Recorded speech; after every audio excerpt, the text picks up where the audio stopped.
Okay, back to rogue, allowing the building in of complexity with an example, with a couple examples. So the first one I want to say is something we could do off of this is we could play really simple. We could just play pods are always going to play off 9. 10 is always going to slot in and with the wide attack, and 15, let's say 15 is always just going to join out wide. And that's really, really simple and really, really clear. 9 feeds pod, 9 feeds pod, 9 gives the ball to 10, 10 gives the ball to the wide attack. And then on the way back, 9 feeds pod, 9 feeds pod, 10 is over here, and he gives the ball to these guys to the wide attack, and they go, and by that time 15's come over here, and maybe if our 15 gets exhausted, he can take a break every once in a while. And that is super simple. Something we could add in tip passes. We could start really trying to train our forwards to tip, and we could create tip passes. So like inside to the jack or outside to the 3. And these guys could spend a lot of time working on those in their little small attack, and they could add that in. We could play forward pods off 10. We could decide, we're a smaller team and teams tend to have bigger players right next to the ruck. We're going to start playing 9 to 10, 10 to pods. And we're going to play our forward pods off 10. Something we switched to in the high school, and we had a lot more success on offense off of that.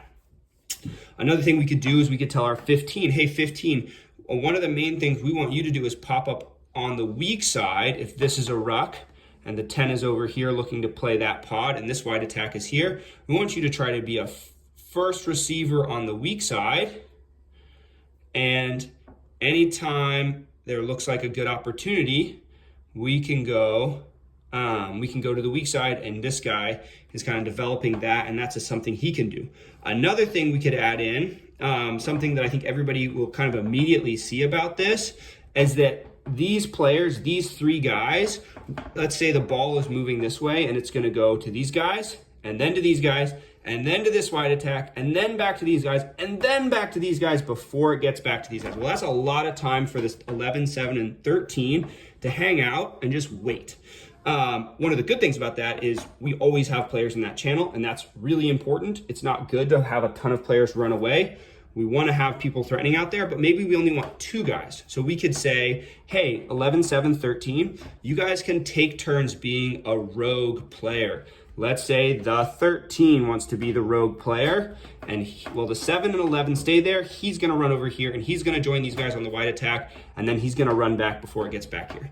Or let's say maybe the wing wants to be the rogue player. Maybe we've got some pretty decently talented wings that are smart, and let's say we want to train them. This is something that the professionals do and is a really cool thing.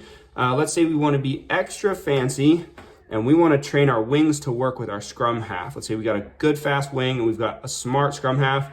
Let's say we've got 8, 1, 4 here. We've got our pod 5, 2, and 3, and we've trained our wing to come and talk to the 9, and then the 9 to run a little arc run here, and the wing to run inside him and try to make their post, bite on our 9, and the wing will shoot through here. And the 9 still has, if this doesn't seem to be on, he's still got his pod here. And now suddenly the 9 and this guy have something cool that they can do. And maybe we've trained both the wingers so that all game long, these wingers are popping up inside our 9, and we're trying to exploit around the breakdown.